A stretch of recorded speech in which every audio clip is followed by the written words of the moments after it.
the interview that you're going to see is an interview with a lady called Elizabeth Franklin. Now, Elizabeth Franklin, I've been working with her on her new business venture. So she comes from the film and TV industry. So she's very well accomplished as a costume designer, embellisher. She's done many, many different things in that industry within Australia.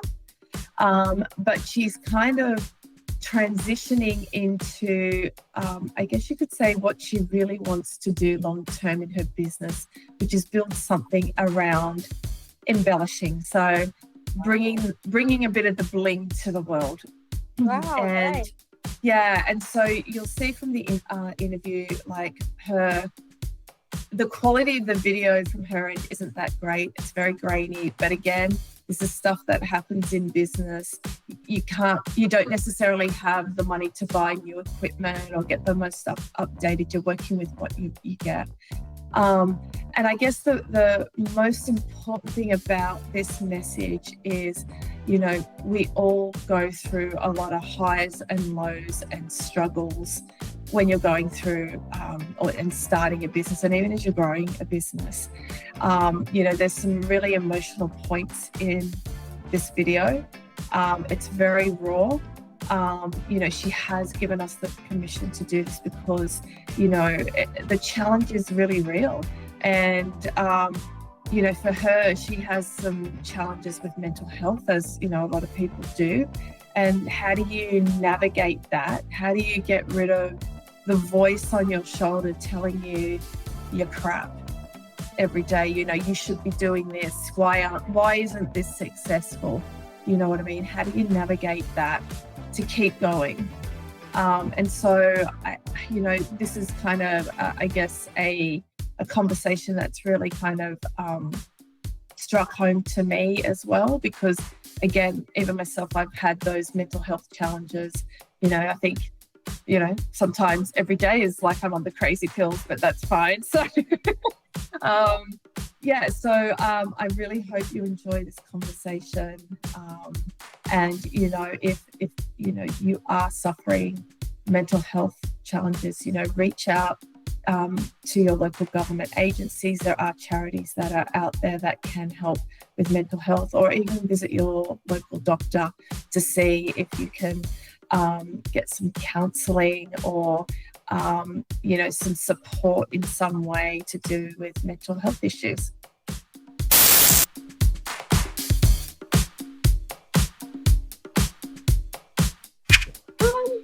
Yeah, all right. Yeah, everything okay? Well, that's a loaded question. You know what I mean. Yeah. It's just a lot of vacillating between it's all right, everything sucks, it's all right, everything sucks. Yeah. So Yeah. It's just hard having a lot of time on your hands where you feel like it starts. I'm not saying this is true. I'm not saying this is what I believe. This is just me verbalizing what my brain tells me. Yeah. If I have all this time on my hands, then I start to believe that I'm not achieving anything and that I'm not doing anything, and that that plays on me very hard. But yesterday I just didn't really do a lot, but that's okay. I think sometimes you just need to not do stuff, because sometimes in those moments of just sitting there and being a bit more still, I don't know, you can wake up and go, oh, okay, this is what I can do, rather than trying to force. Come up with ideas, do this, do that. And my brain is so like results driven, and what's the practical implications, and like, well, if I do this, what's going to come out of it? I need to know now. So that's what I'm battling with a lot, like, well, maybe you should try this. Well, why? What will it achieve? And if it's not going to achieve anything, why bother doing it? So it's difficult at times to just try and reason with that, or Sometimes you Because can't. you've got the white and the black devil on your shoulder, so to speak. Sorry, white and black angel on your shoulder. You know what I mean? Yeah, I know what you mean. Yeah. The opposing. Yeah. Like the other week, I thought, oh fuck, maybe I should just try and find some temp work or something. Like I just need something to keep me busy, even just a couple of days a week. So then my brain is kind of distracted with a task, and then I'm earning a little bit of money. I mean, I know like money wise we're okay. It's not about that, but it's me knowing the time. Yeah. And you know what it's like when you're not working, and like, you know, we went through that with I mean, it was different with lockdown because it's like, well, what can I do? You know, I didn't feel this during lockdown so much because it's like, well, it's out of my hands. And then I did get Job Seeker and I did get Centrelink. It's different now. Yeah, it is. Of course, you know, you feel like you contribute. You know. Well, the decisions are in your hands. You know what I mean. But one thing I will say, and we will go through your notes today as well, is, you know, with business anyway, you know, one part of the thing is of your business is, you know, you are creative, and so we tend to focus more on the creative because that's the sole part of your business. But the other things you can do to keep busy is looking at the things that will help grow your business. So product is one of them, of course, you know. And you know, you're started to implement some things, like you did that market, which was fantastic. So the photos looked awesome. And even if you only made a small income, it's you also got your name out there to people who didn't know you. You know, so it's a win-win situation. You know, some of the other things, you know, with the business is looking at, okay, a lot more around strategy and what else do I need to do and how can I do that? And so, for example, with the, I can't think of the site where you're going to be teaching people how to sew, or embellish, not sew, embellish. Bento. I was thinking bamboo. I know it's something Japanese. I can't remember what it was, you know. And so it's looking at those things of, okay, so if, for example,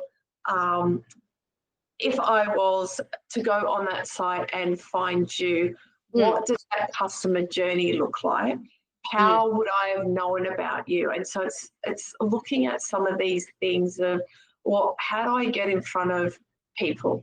So how can we do that effectively to make sure that, obviously, you know, I make the most of that opportunity, but I also have the things in place that I know how to run those. So, for example, with Bento, we touched on this, I think, last time, where you're going to run it like this. We spoke about having, you know, certain things they can do, maybe one or two choices to get them, you know, used to how they would embellish. It comes with materials. We've looked at the cost of that. You've looked at how you would run that class. If it's 1 hour, 2 hours, what would you do over that 2 hours? And it's mapping some of those things out. What would I speak about? So if I had an agenda for that day, what would we cover? And so it's looking at some of those things, which you may or may not already have done with that, but be clear on what those things are. And then it's like, okay, now that I've got that back end bit, all right, now how do I bring people to the site? And so I was looking over, just to refresh my memory, of the notes you sent me from May around what you and Joe spoke about, and they're fantastic notes, and Joe's right on the mark with it. And I think from memory, when we built the website, and even with, like, when you see, you know, and there's that statement about, I don't know, bling to the world or bedazzling the world or whatever, at the time when we were looking at all this, we came up with that, I guess, roadmap until we kind of worked out, okay, where are we going? Because you were still sort of, you knew what you wanted to do, you were clear, but it was still a little bit unclear. And now you're kind of finding where it is, because you've added those fantastic 2 pages now, to do with, obviously, one's to do with You've got more around like the showcases, and you've got one where you're going to be bringing in what you have brought in, obviously the film side of it. So it's all being pieced together now, so we can update those things and fine tune it, because whenever you do something like this, you start with a roadmap, but your roadmap always grows, if that makes sense, and changes, because you've got to keep it ever evolving. It is, yeah. I mean, that's the key word, I think, is evolving. And I think we always, like, both of us always knew that. It's like, let's just start with something and let's see what goes. And like, that is definitely my approach to all of it. And you have to be open to trying all kinds of different things. And you have to, But I heard some good advice the other day that I'm kind of embracing a bit. It's like, sometimes you just have to suck. Sometimes you just have to be a bit shit. You know, I think we're always trying to achieve and get it done beautifully and perfectly. It's like, no, sometimes you just have to suck and flop a few times. And so experiences, that's the growth. You know, it's just like, okay, that didn't quite work. All right, well, let's try another approach. It only has to be at 80%. Yeah. You will never, ever get anything at 100%. You just won't. And so if we look at it like, say, when, and this is the simplest examples I can give, is that when you have an idea for technology, okay, the first thing that you look at is, how do we get it quick to market so we can test it? So you'll do like a minimal viable product. And it's never No, it's literally, it could be your first reiteration could be at 30%, and you put it in the market so you can just get feedback, and then you keep working, and then you get it up to about 50%. You put another reiteration in the market, to get more customer feedback, and then when you get to commercialization, it's only at 80%, because you're adding new features. You're constantly not redoing, but you're constantly adding new things and redefining and making it better, and doing different things. And so you're never going to be at that 100%.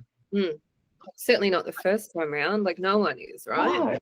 No one ever does. Never. I've never met someone that has launched something and it's like, yep, this is perfect. And then I've looked at it and I said, but what about this? And they're like, oh, I didn't think about that. So again, sorry, I mean, I know that cognitively, this is the whole thing. It's my frontal, the prefrontal cortex and the amygdala, and the cortex is like, of course, that's so logical and factual and true. But the amygdala is like, but why aren't you getting it right? Why aren't you getting 100% every time, first time? Yeah. So realistically, then you have to cut yourself a break. Yeah. And start being kinder to yourself. You know what I mean? I know, yeah. But then if you look at those things, it's like, okay, look at it like a strategy. All right, not 100%. Okay, let's work on how we can do this. So let's just say your website for a moment.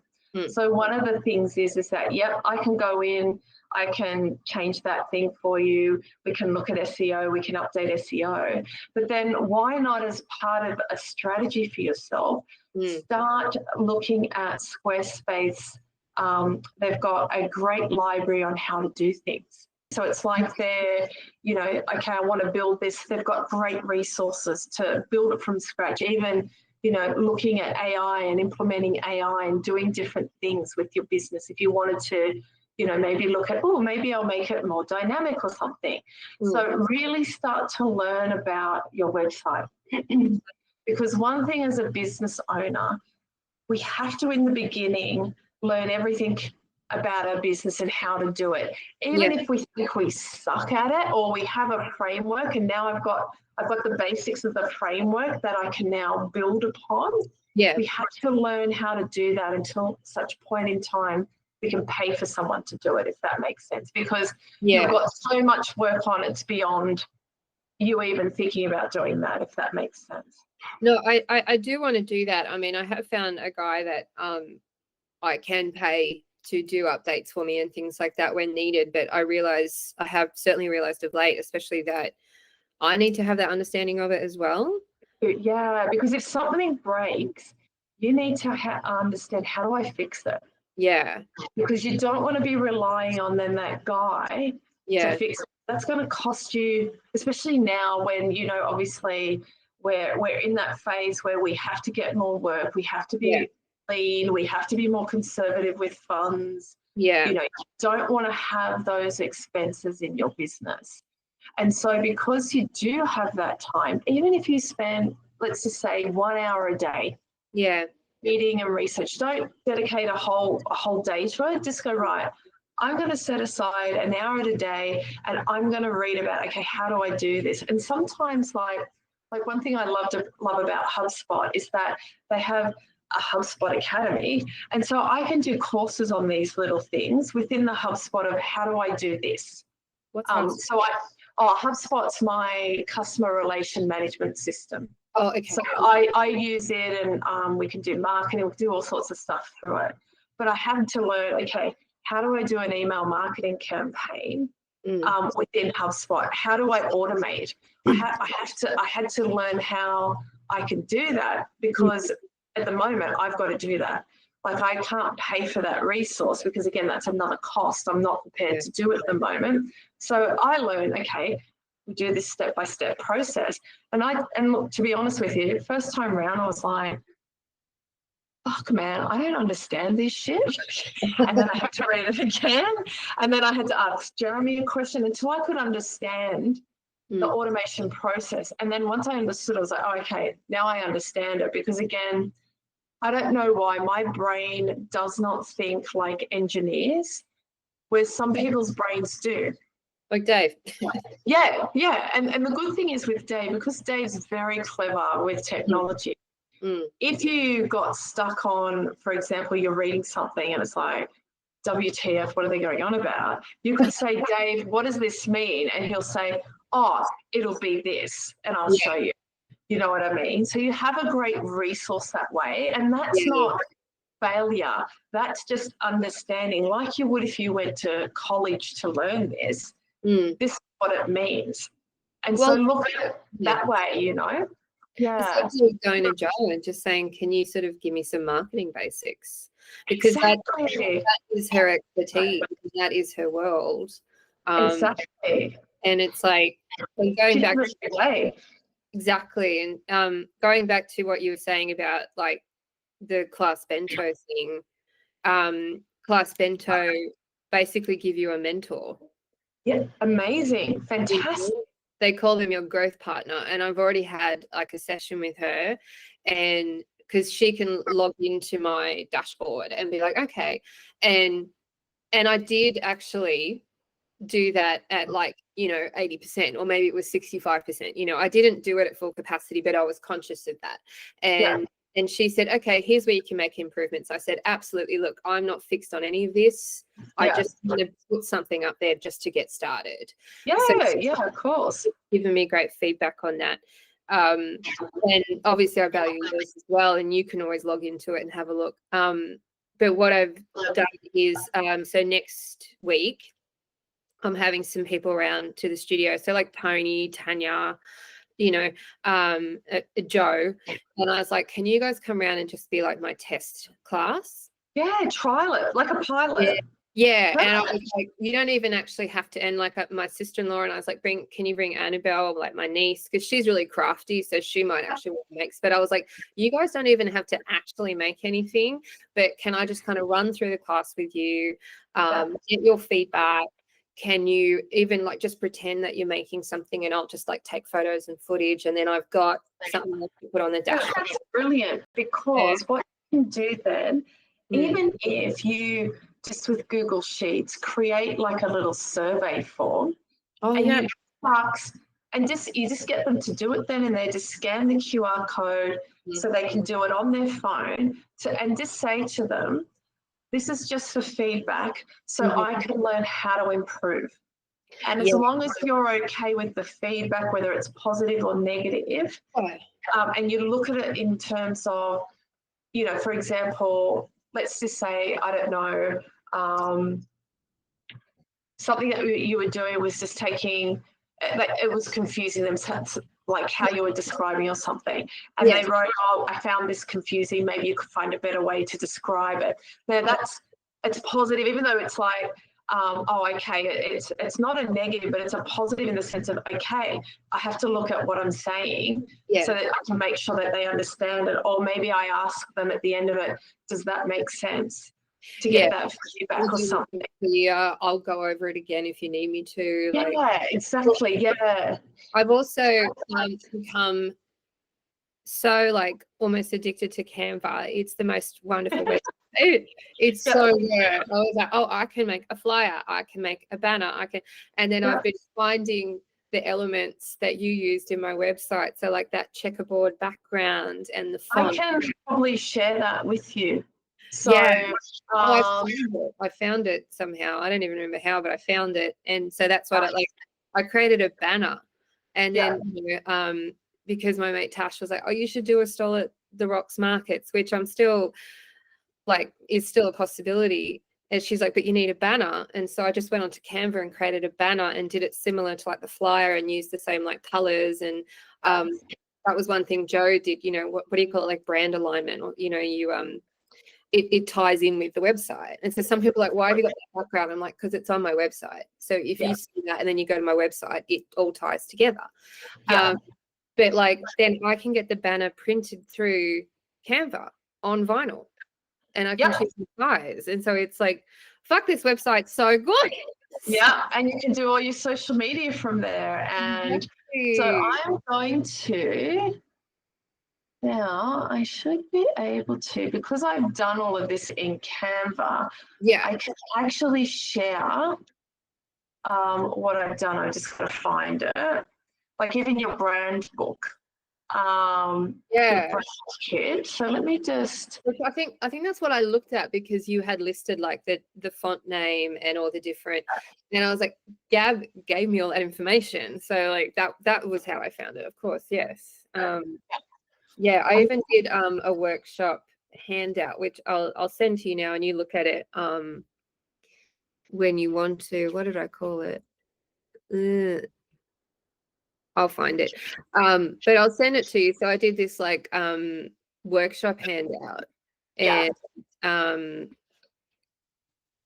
I printed it out so I could see how it looks. Sorry, it might be a massive file because it's like 7 pages, but like a cute background, and I've got my logo on there, and I've got my QR code for Insta on there, and then I was like taking photos that kind of show step by, like with the daisy chains, like step by step, So I tried to have a brief description, and I'll just print out one and people can look at it and they can say, oh, that photo's a bit small, or could you clarify that? It's just like, because then I've got like a physical handout I can give to people, and then if they want to go home and finish it and take it home. Amazing. Yeah. And you can start like doing some of these things, you know what I mean? And like with the handbook I gave you and all the color schemes, that you can be, it's kind of like a bit of a blueprint for you to do whatever you want with it and be creative as you want with that. You know what I mean? So, and you can keep that consistency for yourself. So yeah, well, I mean, I love the colors and the font and the all that stuff that you chose for me. So I'm happy to keep that as the theme and the consistency with that. I love it. Yeah. So it's really cool. Daisy Chain says, I love it. That's awesome. Yeah. So amazing. Yeah. And to be honest, like your logo works really, really well. Yeah, no, that looks fantastic. The imagery is really good. Yeah, that's super cool. There's already one thing I thought of I could add, but it's like, it's 80%. It's fine. So yeah, but you know what? Like, but think of it this way. So think of it like in fashion, okay? Yeah. Where when like those garments will come in, something may be wrong, and you've got this pre-production, or you've got like a shipping sample, and something stitched wrong, or they've used the wrong colored blue or something. I remember when, you know, the account manager would always say, it's okay, customers won't, they're none the wiser.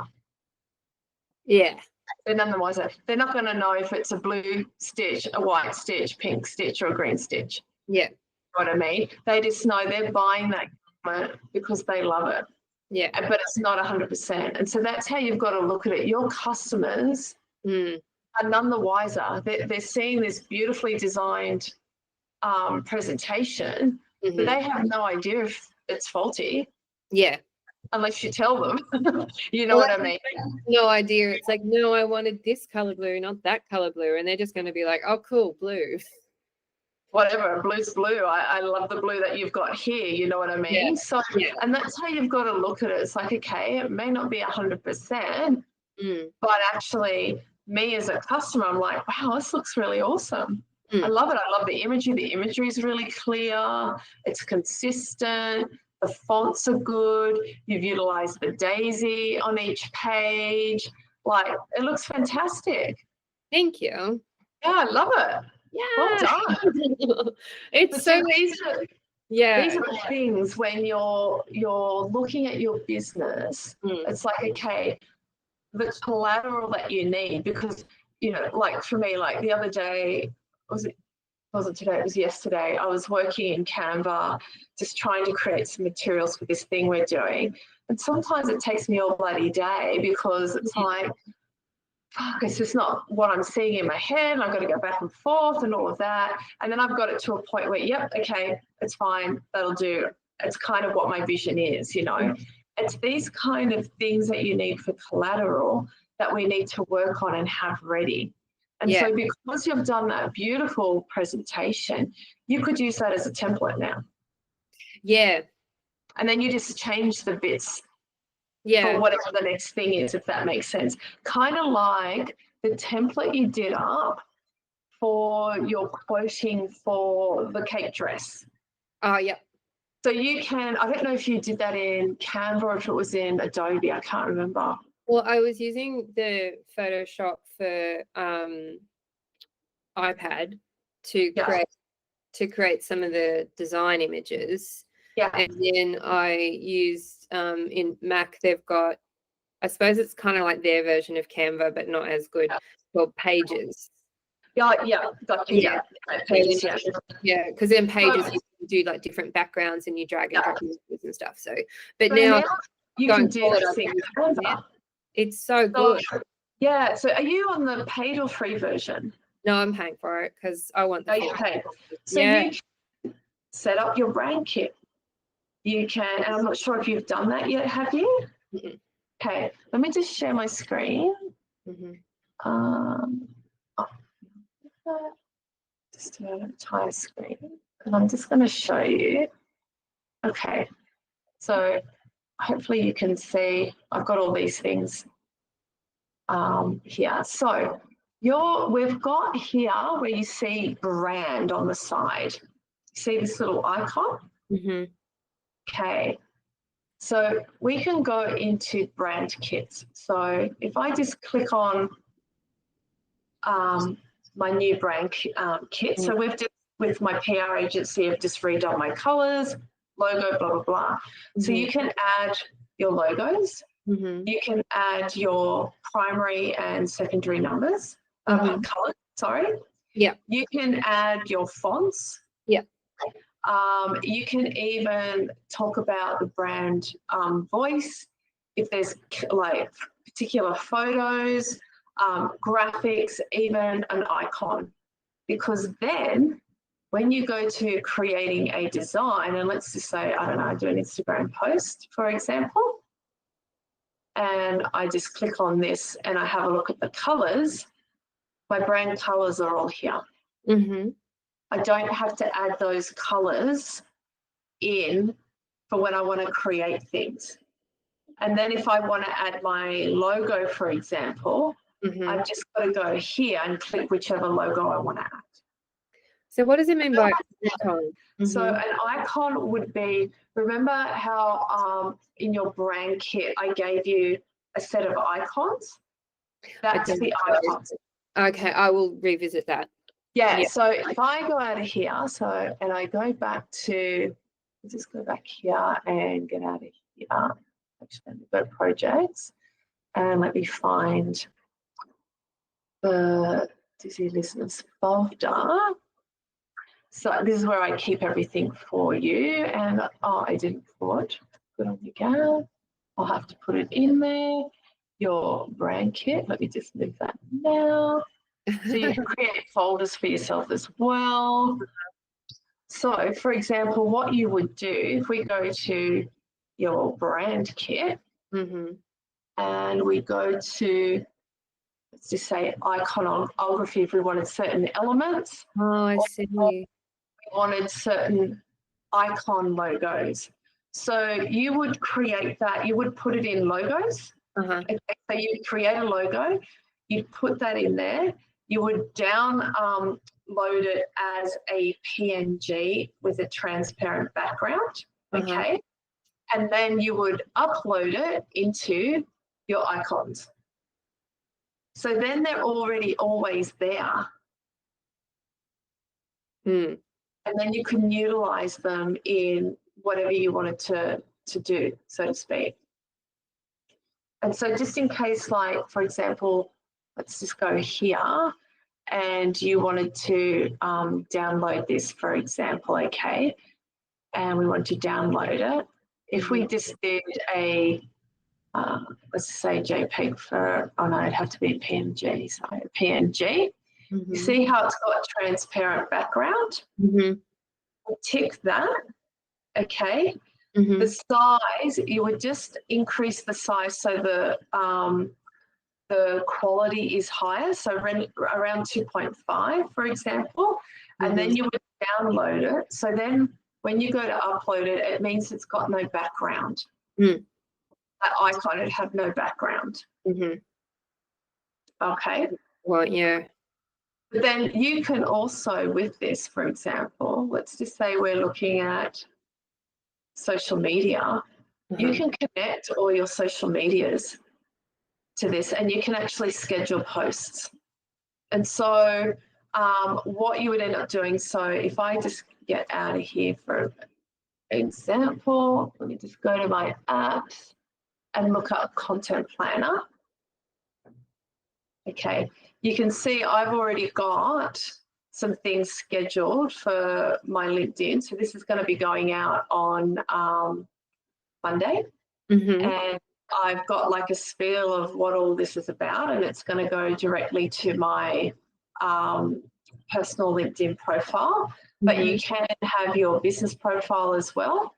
And then if I look at, say, Tuesday, I've got a different one where it's a little bit more dynamic, and I've added a different call to action and around what the post is about. Canva has a really good library of how to do things. Okay, and so I've scheduled this to my Instagram, and then I've done one for my Facebook as well. And then it can be scheduled for you. Now, I've never done reels or anything. I only do posts through this. All my reels and video sort of stuff I do through Meta because it's just easier. Like, do you have a Meta business profile? I don't know. So you'll need a Meta business profile because in order for you to do Meta ads, you'll have to set up a Meta business profile. I met up with a friend this week who does work in the dance world. She works for a dance school. That's also a talent agency. And we had a good, frank discussion, and she gave me some really great marketing advice targeted towards that world. And she said she could help me really with the dance world. But she also said in her experience that, and I mean, this is her experience, but she said that Meta ads just didn't do anything for them. Well, here's the thing though, with what we've got to understand with Meta and Google is that they've actually changed all their algorithms now. Okay. So again, if you are wanting to target meta ads, so whether or not that's Instagram or Facebook, we have to be clear on who the audience that we're actually targeting, because again, you're spending money to reach those audiences. So there's a little bit of research we need to do behind it to understand, okay, what is the age bracket? Is it mums? Where do they live? Like you work out those dynamics and you put those dynamics in. With Google Ads at the moment, because the algorithms changed, again, everything's a little bit up in the air, but people are still using them because it's the only form of way that we can advertise. So if you are wanting to do meta ads, again, think about who the client is, and I would just start with something small. I wouldn't put a lot of money into it until you understand what's giving you a return, if it's giving you a return.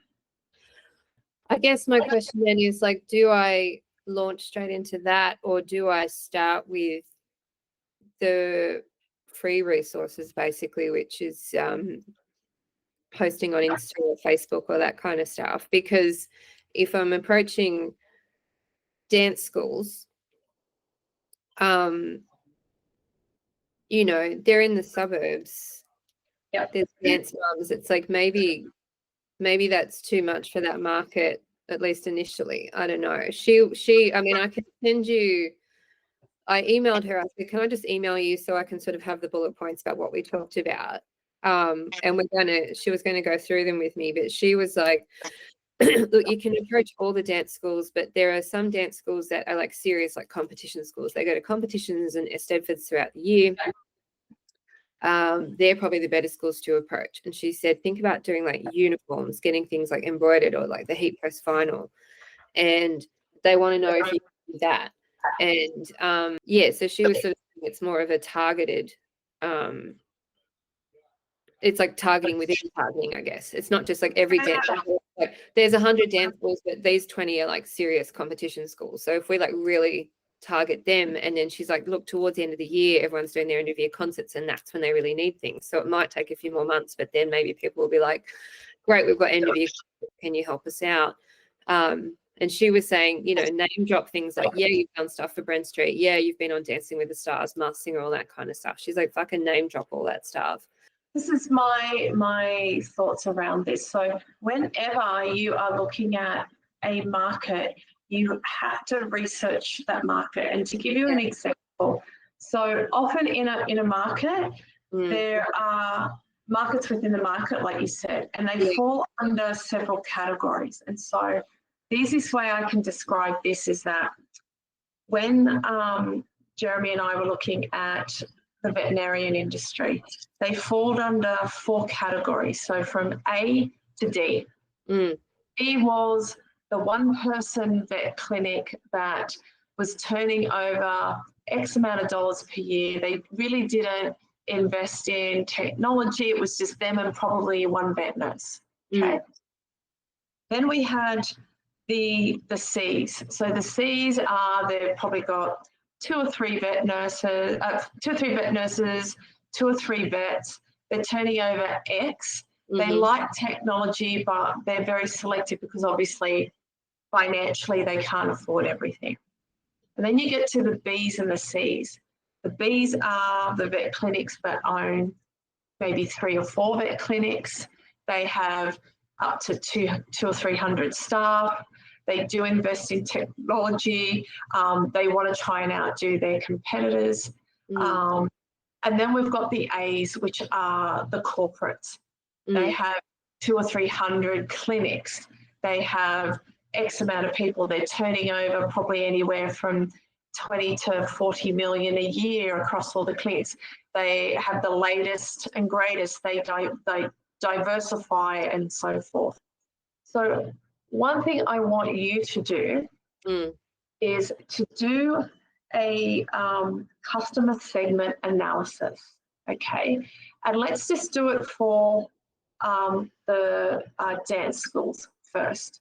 you'll need to do this for different segments of your business so you can understand who they are. So we need to identify who's in the space, okay, and who in the space, and let's just call it 3 categories, okay? Category 1 are, the professionals. They're like fully competitive. Everything's got to be top notch.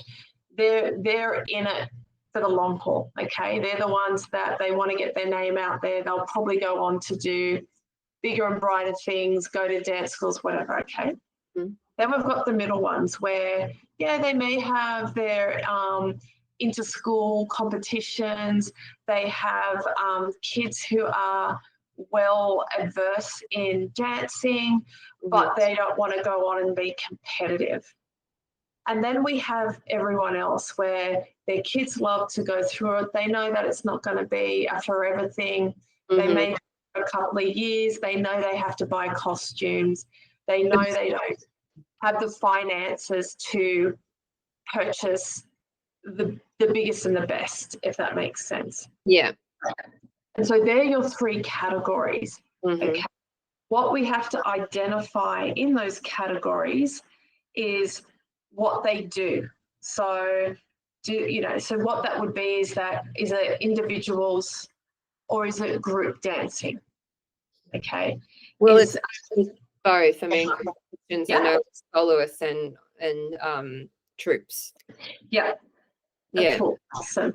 Then we've got to identify the age brackets. Is it adults, young adults? Is it tweens? Is it young children? Is it before preschool kind of age? So we have to identify what that is across those 3. Okay. Then we have to kind of look at, how many competitions do they have a year?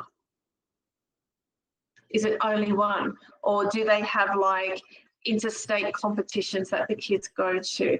So these things, you'll have to do some research on it because, again, then you're understanding more about the customers and what they're purchasing, because if they have one concert at the end of every term or semester, however they run it, because that's the other thing you'll have to look at is, do they run by a term or is it private and individual classes, or is it a mix? And then if they do by term, then you know that person or that parent will have to pay X for an outfit every term. Yeah. Does that make sense? Whereas the ones that are doing competitive, it's probably going to be an outfit for every competition.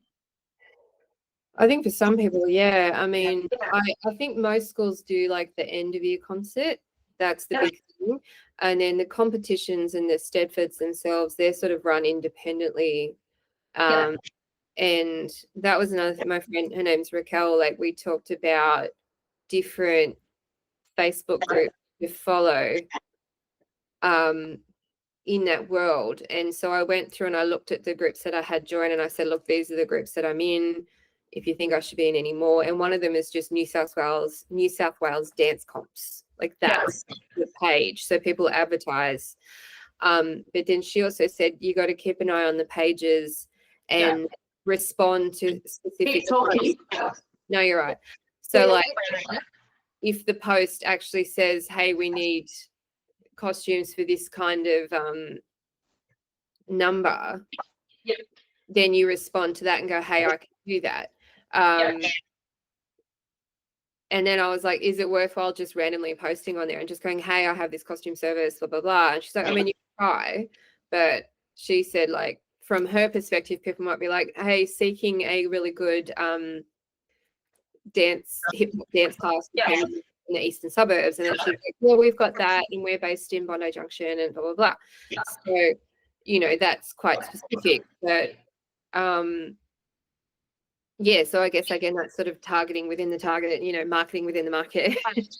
and again, and this is where it'd be really good for you to get, I guess, an understanding of all of the schools and how they categorize, because you will most likely have to reach out to them as well as the group, because it could be, you know, those individuals that are wanting, you know, something for an Eisteddfod or something, whereas, you know, the top schools that are competitive may have a supplier list. And so we need to kind of understand how the schools also work. So then you can go, okay, what's low-hanging fruit for me? And low-hanging fruit is we start with the easiest, not the hardest. And so the easiest for you is, those Facebook groups, checking those groups again. Again, it's going to be time consuming. So then you can respond if people are wanting things. But also low hanging fruit could be, okay, I've picked 5 or let's just say 10 schools in my area that are at the category C, where, you know, they just have students. The students may go there for 1 year, 1 semester, whatever it is, and they need costumes, and they need someone like you to do the costumes. Whereas going to like the people in the A group where they're serious competitors, they'll want most likely recommendations, or it may be a little bit harder to get into. You may have to, it may be a bit more long haul to get into that group, because obviously they need to trust you. They approach differently. So we don't discount any of them, but we just look at a strategy around, okay, I need to understand how they work, so then I can understand how to approach them. And then what's my low-hanging fruit here? Okay, my easiest route in is through this. And so we start with that, because once we start doing that, it'll be easier for you to get into those others, because you're already doing it and people are utilising you. I mean, I guess an advantage I have right now is that I've done a few things for Brent Street, and they're like the top school. So, you know, and even like Raquel said, she's like, they're fucking like the top school in New South Wales, maybe Australia. Like, tell people that. Just like, I regularly do things. Absolutely, And so I would be identifying who's 2nd, 3rd, 4th, 5th, 6th, 7th, up to 10th. What's the 10 of those schools? And then I would be having conversations with them. I feel like Raquel's already recommended one person who I did email, and she's like, email this lady, mention my name, blah, blah, blah. I haven't heard anything back. I may need to try her again, or maybe Raquel needs to message her and be like, hey, you know, try Liz, she's great. But she did say like that one school is like a competition school. Like they do a lot of the comps, and I think they're just down in like Cogra or something, so they're not far away. So like I'm going to have a more in-depth look at things with Raquel, and but no, I mean, it's all making sense. It is all making sense. I mean, the biggest thing for you, Liz, is get knowledgeable around what the industry, how the industry works. Because if you can understand how the industry works, hang on, I'm just going to let Derek out again, then you're going to have a better opportunity of being able to tap into it successfully, if that makes sense. It does, And so, and this is like, and especially because you have time at the moment, I would be utilizing this time to really do some of this stuff that takes a lot of time. Because there was also that part of me that I'm just like, well, I just want to work, you know, or I want to have some work. Yep. And which this is a hard thing. It's like wanting to have some work, but then wanting to dedicate time to this. Like, I'm certainly not giving up on this by any means. I'm not, but I'm so like, there's a lot in my head, you know. Right, so let me want to work and at least be earning a little bit of money, and that's why I thought like having a bit of a balance of like, even if I just have some work here and there, if it's on a casual basis, whatever, even if it was really boring shit like doing temp work, data entry, doing it from home, just be like 2 days a week, like, yeah, just entering numbers into a spreadsheet, like at least. And then if I sort of have that less time, then I'm more motivated to do more. You know, it's that whole thing of like, how do you get something done? Give it to a busy person. Yeah. You know, but I don't want to like overload myself. I don't want to, but it's just like, I want It's to. overwhelming as it is now. And I wish I had a bit more of a balance of like, oh, okay, well, at least I know I've got like 2 days a week doing X, and then that means I can spend 3 days a week doing this. If I have 5 days a week, and I say to myself, go to the studio, get busy, or do this kind of stuff. I mean, days like yesterday, which are okay, I'm telling myself that, but days like yesterday where I was like, I don't want to go to the studio. I don't feel like being creative today. I just need a quiet day. Yep. And it's just the balance is hard. Yeah. I need to tell you, I know you know that, but I guess I'm just really realizing that. So I mean, it's good to do things like this, because I'm thinking I should be getting work, I should be getting work, I should be getting work. But it's like, but this will help me get work. Yeah. So here, let me ask you a question. Yeah. And because obviously you're you don't have work at the moment, so describe when you wake up, what does your day look like? Everything's a bit different. I mean, I've been getting up and like going to the gym. Yeah. And I go in the morning so that I am not, like sleeping till 11. Yeah. I mean, if I don't set an alarm, I will sleep till 11 o'clock. I'll just sleep, especially if I don't really have anything planned. So I get up and I go to the gym at like 8 o'clock or, 9 o'clock or something like that. And then some days I've been going into the studio. I've been doing playing with a bit of resin and just like sort of trying to create products for like market stalls. I have been doing stuff on Canva, trying to sort of figure out, okay, this is what I need for like the test workshop. I've been applying for jobs.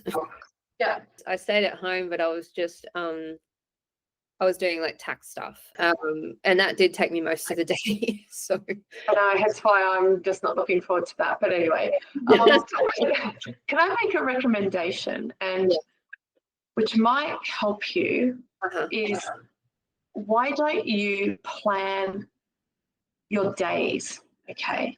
So planning your days, meaning, and I do this and I put it in my calendar. Otherwise, my days are very unstructured and I don't feel like I'm doing anything. So what I will do, like I'll even if I've got to drive somewhere for something specific, I'll put it in the calendar. So I know that from 8 till 5 or 6, whatever the work day is, okay, I will, for example, go to the gym. I know that it's going to be this, I'm going to the gym. I get home, I'm going to have my shower, put that in.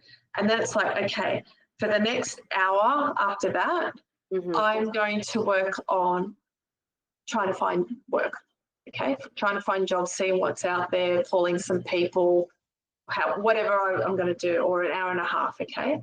Then I'm going to work on my business for no more than 2 hours, okay? So that's going to be some of this stuff that you need to do, okay, which is, okay, looking at my with my customer, and we're dealing with just the dance schools at the moment. I'm going to create a spreadsheet, and first I'm going to research who all of these customers are, and then I'm going to get their address, and then I'm going to get their phone number. I'm going to see if there's the right person to speak on their website. There may or may not be, but if not, I'm going to call them. And I'm going to ask them, look, this is who I am, who would be the right person to speak to? Do you have their phone number, their name, and potentially their email address? So you can put all that in. And then you can also ask that school, what is your main focus? Is it competition? Is it this? Or you only deal with this? What's your age groups? And I would have columns around all of that. Age bracket, they do this. Even down to what classes do you offer? Is it ballet? Is it hip hop? Is it contemporary? Is it jazz? Is it, I don't even know what else they do, whatever they do. So you can write all this down. So you've got a massive spreadsheet of all the schools that you can find, and you know everything about those schools.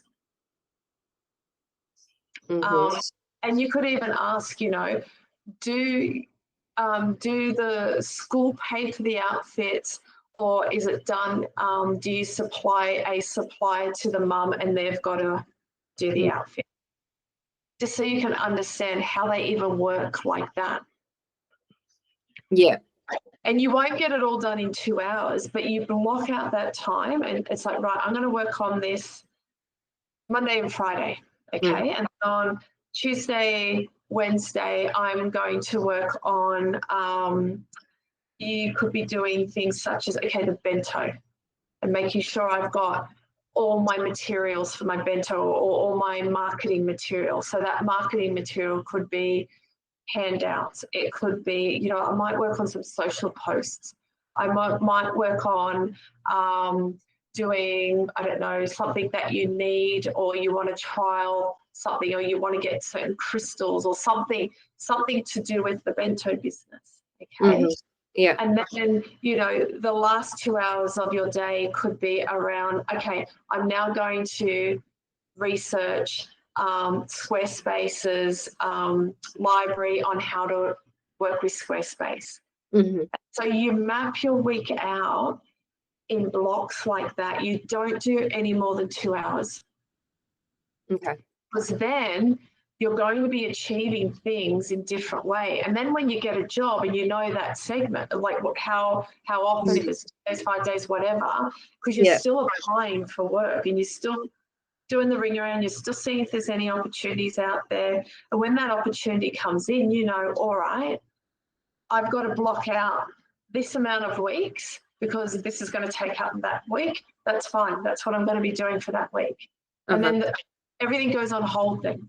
Yeah. But you're achieving so much in these downtimes of not working that you'll find that when you get to doing a job and it finishes, you'll be already in that mode because you don't need to pick up with where you left off. Yeah. You and know? I've done some groundwork and I have. Yeah. And you know, part of that could be on like a Tuesday, Wednesday, you know, you block an hour out to do a content planner.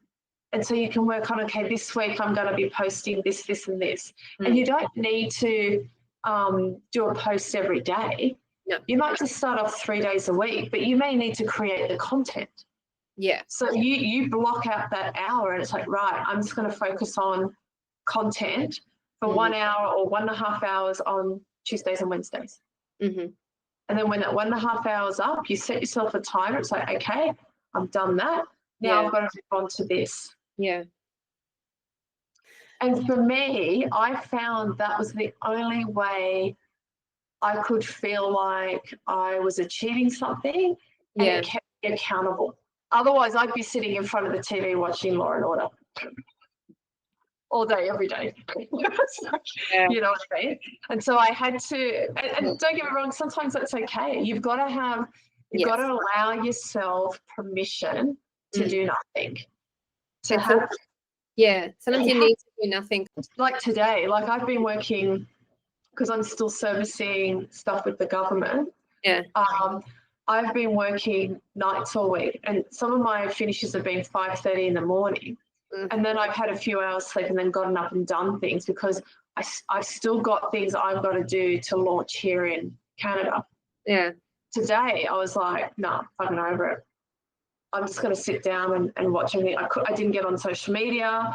I didn't do any creative shit. I was just like, nah, I'm at capacity. I don't want to know. I'm going to watch season 24 of Law and Order and I'm just going to be the total bitch and do nothing. And that's okay because I've worked really hard in the week. And I don't want to work 80 or 90 hours a week. but I No, know I've achieved things and I've recognized that. And you have to recognize that for yourself, Liz, because when you start recognizing it, then you're accepting it. Yeah, I did that. I achieved that. Like, look at that pamphlet you did up. It's fucking amazing. yeah, Well done. It's awesome. And so yeah, that's a template you can use. Like, it's like, right, I need to do a pamphlet around this now. yeah, Amazing. You know, and yeah. some of that should be just strategy. You might find, all right, let's start this Monday. Okay. And the first hour of my day on Monday where I'm working, I'm going to plan I'm going to map out in tranches my whole week with my calendar, and then I'm going to duplicate it every week. So I know what I'm doing every day of the week. Okay. And include like being creative, going to the studio, doing all of that. And I think you'll find it a little bit better for yourself because you know, okay, I finished that out. I've got to get on to this now because this is also, so now I'm going to focus on this. Like I said, no more than like 2 hours at a time on any one. Because you start to lose, Mm. not interest, but you start to fatigue. And then especially if you're working in a creative capacity, it's almost like you get creative block. And I think that's what I've sort of felt the last couple of days of just like, I actually really can't. Even if I tried, I'd probably do a really shit job. And there's all these ideas I have in my head of, oh, I could do this and I could decorate this pair of shoes and this jacket. But then it's like, I just can't today. I literally just can't. There is that block, like you said, and there's no point in trying to force yourself and trying to do it. If you block that 2 hours out of creative twice a week, for example, or 3 times, whatever it is, it doesn't matter. Write what you're going to do in that 2 hours. Literally. I'm going to be the shoes. Yeah. Okay, that's focus. I'm going to do that jacket. That's my focus. So you're actually, when you go there, you're focusing on one thing, you're being efficient. You know that, okay, I may not finish it in that 2 hours, but that's okay because it's going over to the next week and I'll probably finish it in that next week. Done, off my list. And I think you feel like you'll accomplish more. Yeah. Because it's like, I'm to the schedule. Because I know myself, like, I have a tendency, it's like, well, if I'm at home, if I don't schedule things, I'm just like, I couldn't be fucked. Yeah. Because it's like, oh, this is just too hard. Like, I'm one for, oh my God, even with what I'm doing, oh my God, this is just too hard. Like, and it's like, Gab, pull your big boy pants on and just fucking schedule that shit and just do it and then stop. And so I've got to be hard on myself that way because for me, it's like, oh, it's too hard. You know what I mean? And it's like, no, Gab, do what you've scheduled and schedule in your veg. Schedule in your veg. Yeah, even if it's once a fortnight. It's just like, you know what? Because again, you work hard. Give yourself permission to have that veg day because if you don't, you're not going to be productive anyway. I mean, with my brain, it's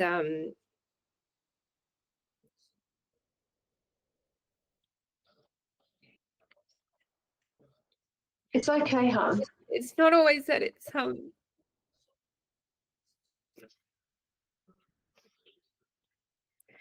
not always that it's too hard. It's just she's like, well, what's the point? Yeah.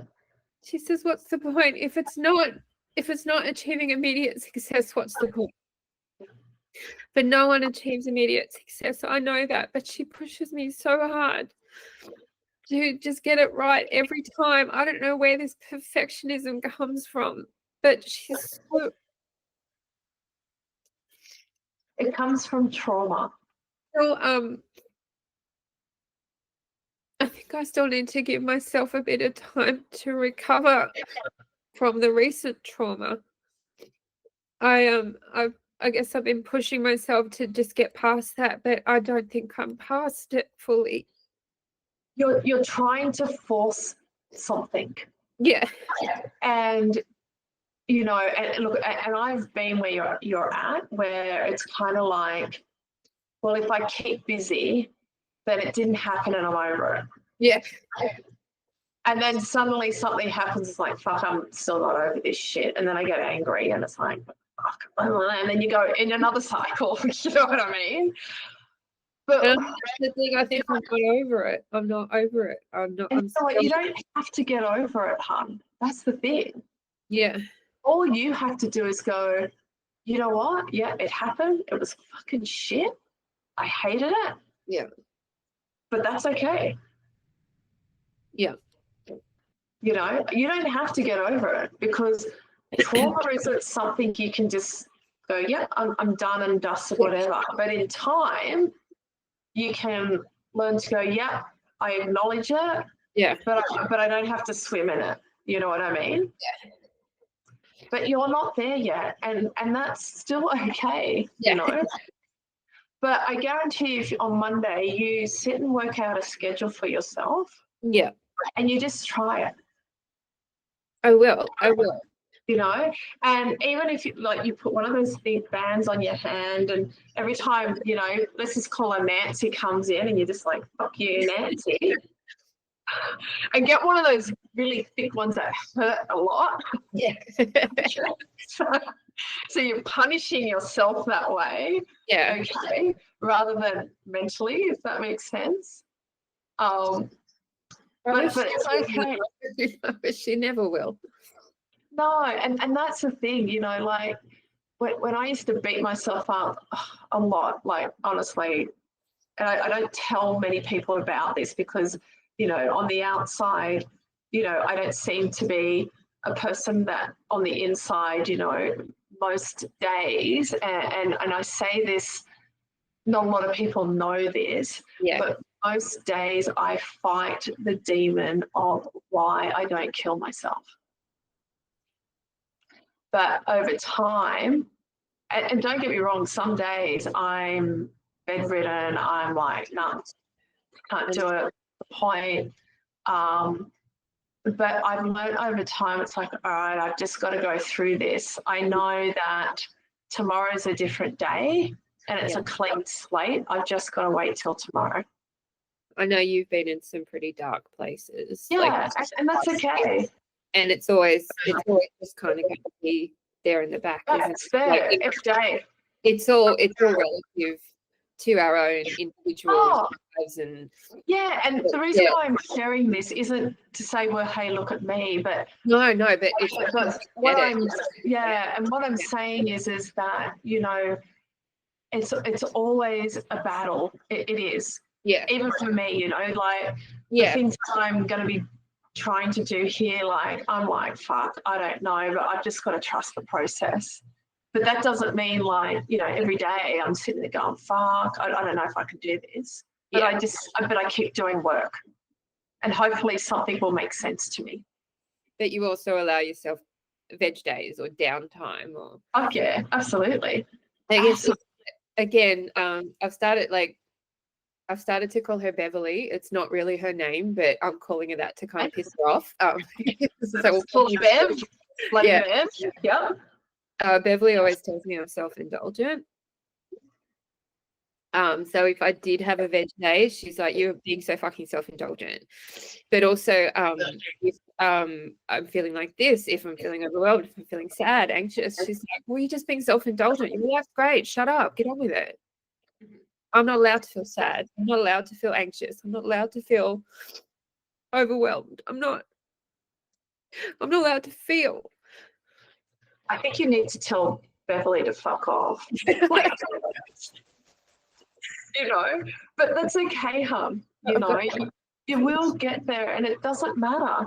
You know, that's it. You've just got to wear that.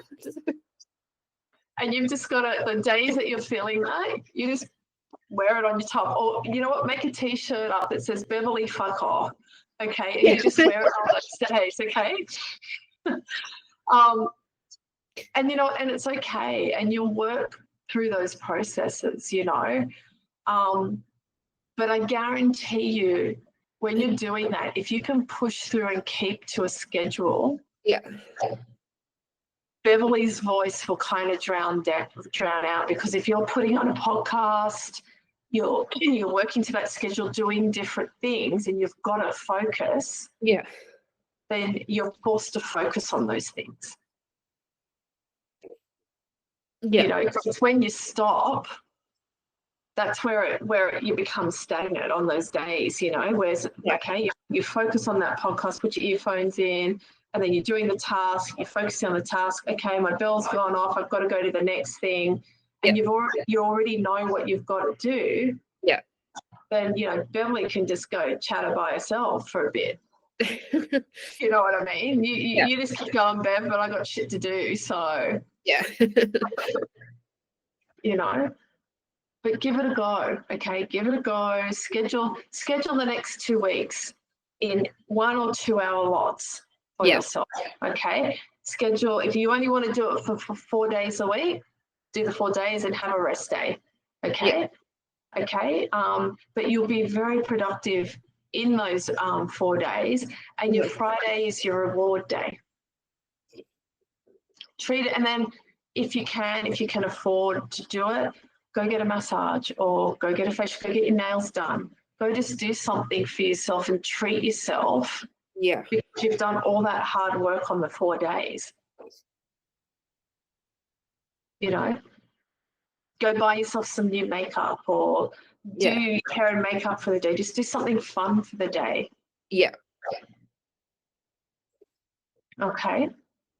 Yeah, I will. But I mean, the stuff that you've done is fantastic, you know? So now, like, I've given you some homework, especially around, you've got some learning to do. We've got some research we've now got to do. And now you've got to do some scheduling, okay?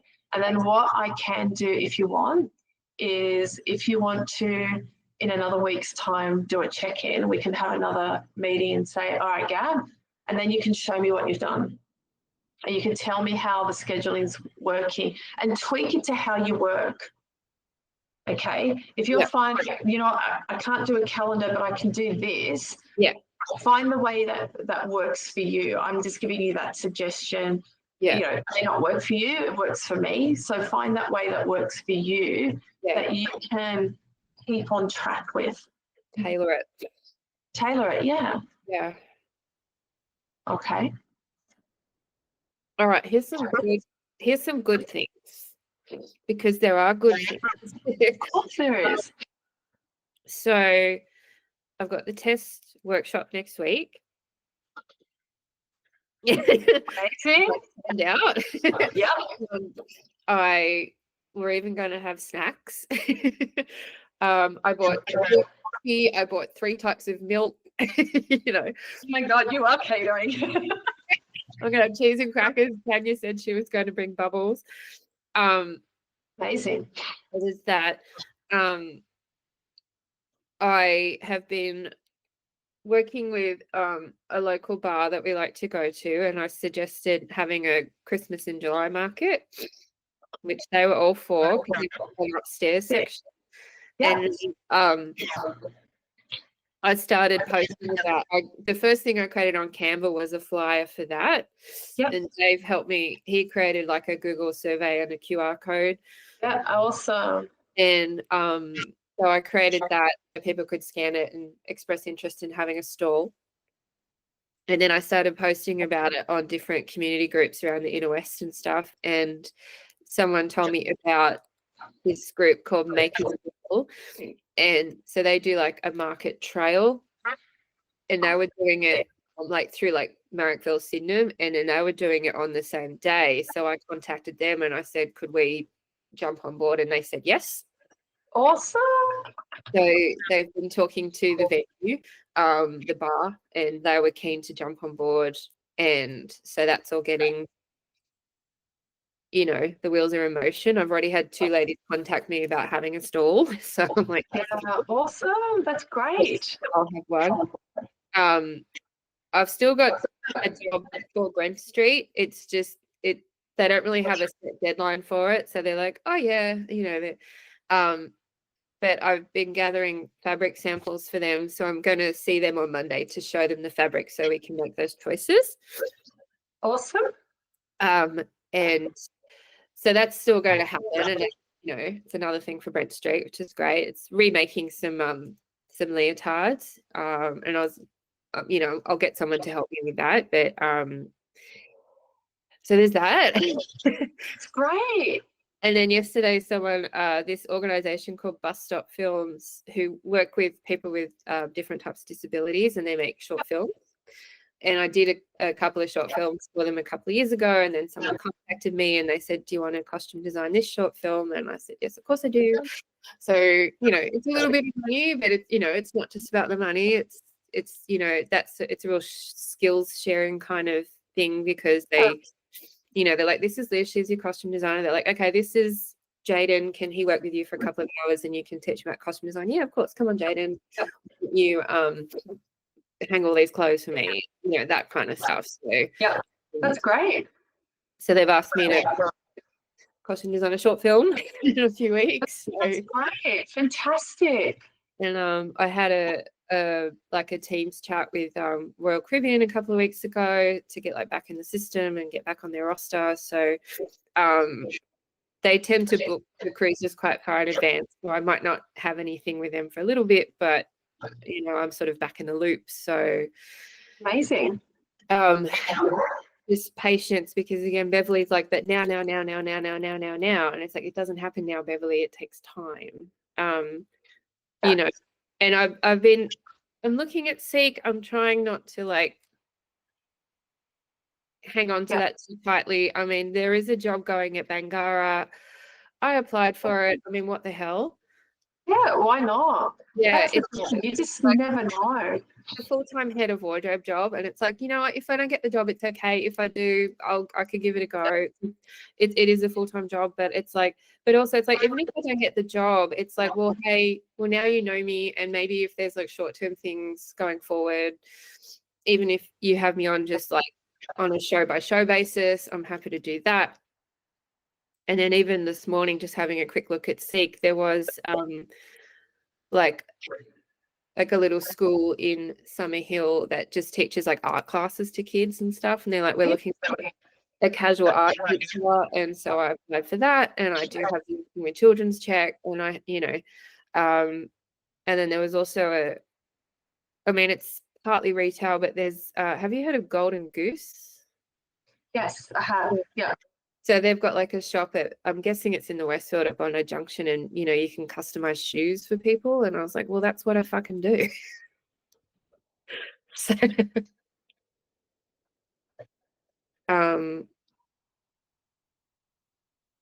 yeah. Yeah. There's Great. But that's fantastic. And that's the thing, again, if you dedicate an hour a day to doing that, then you'll be effective. You'll look at everything that's out there. You'll apply for what you want. And then it's done and dusted. You know what I mean? And you've done the work for it, and something will come through. You've already gotten all this stuff just in the last couple of weeks. So that's fantastic. Yeah. And that could lead to other things. So you're setting those, pave stones to, for people that know who you are, but also for potential job opportunities. And it will happen, Liz. It's like anything in business, people that start out in business, this is why they say it takes 2 to 5 years. Yeah. Because nothing happens instantly. And all these people out there in programs, go 0 to launch in 10 weeks. Yeah, you can do that, but that doesn't mean you're going to be making money in that time or once you launch. You know what I mean? Yeah. You've still got it. There's still a process to do things. And, you may start making a little bit of money, but then it's like, well, okay, how do I make more money? Okay, I've got to do more things. It just doesn't stop there. You know what I mean? You're constantly moving forward. And it doesn't mean you failed or you should be doing more. It just means the universe has a say in it, and it will happen when it happens for you. The ducks have to be aligned, It's like Jeremy. Jeremy has probably applied for close to 70 jobs here in the last 6 weeks and haven't had one interview. Wow. And for me, I'm like, oh, fuck, okay, that's not good. Like, he's just not even getting a look at. They don't have recruiters here. You've got to go through online portals. They don't do interviews. And so he's just got to keep applying for every single job that just keeps coming. Wow. You know, so and then, doesn't it? It does. And that's the thing, you can't force it. Like, you know, Beverly can sit there and say you do more, but it doesn't mean it's going to change the outcome. This is true. You know? Yeah. You've got some homework. So have a think about everything we've spoken about. Be kind to yourself, okay? And if Beverly starts talking, put on a podcast and just start doing it and say, fuck off, Beverly, okay? Fuck off, Beverly. Okay? And let's see how next week goes, working a little bit more structured. Yeah, I mean, maybe that's what I need. I mean, I sort of came into this thinking like, great, Gab's going to tell me how I can make money, but maybe it's like you are, but it's not in the way that she thinks it's supposed to be, because that way is not realistic or feasible. It's also because Beverly is 15 years old. She doesn't know anything. Exactly. And the other thing is that you are, and you are making money and you're laying the groundwork to make more money. Yeah. And I'm not like totally money driven. It's not like I have to suddenly have a, you know, $1,000 job. But it's just me. You know, work gives you that sense of purpose, and you feel like you're contributing. And if you're not working, then you're always going to feel that bit of guilt that you're not contributing, even if everyone says it's fine, it's not a problem, and it genuinely isn't a problem. But you know, but now you're working on the things that are going to give you money. Yeah. We have to spend time doing that. So don't think of it like, well, I'm not working on a job, because you actually are. You're working in your business, which is your job. Yeah. You just haven't got a return on your investment yet. Yeah. And it's all right if I can find something else that's casual to get a little bit of income. Absolutely. Who cares? If it's brain deadening, it doesn't matter. At least you've got no responsibility. That's how I look at it. You know, like, sure, I'll do that. I do my job, I go home, because then I can focus on the things I love. Yeah, I'm still not ruling out data entry. I mean, if that's what it takes. Yeah. Who cares? If it pays you $35 to $40 an hour, who gives a shit? You know? Yeah. Yeah. Just cash. Yeah. Okay. All right, lovely. Well, look, I've got to get going. But yes, but thank you for listening. Yeah. My pleasure. I've already sent you the calendar invite. Yep. You've now got your tasks, because I read at the end of that letter, like your email today, give me task app. So I've given you tasks. You know, I said, give me homework. You've got homework now. You've got a lot of homework. I don't expect you to have all the homework done. Yeah. Because again, especially around the research around customers will take you time. Yeah. So, but you would have started it at least, okay? Yeah. Yeah. And I think, once I can check in with my mate Raquel again, and I'll give you an update on this. All right, Layla. Have a beautiful Sunday. I will speak to you next week, okay? All right. You have a lovely night and get some rest. All righty. Bye, sweet. Bye. I will. No worries.